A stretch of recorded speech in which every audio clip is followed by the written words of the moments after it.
Extreme weather conditions, like typhoons, often occur during the summer. Last week, Super Typhoon Doksuri made landfall, with winds in China reaching level 16.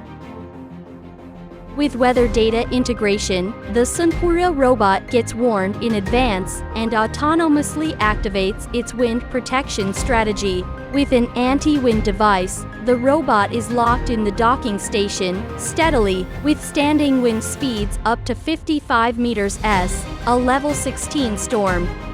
Proven at solar plants in various projects in the southeast China,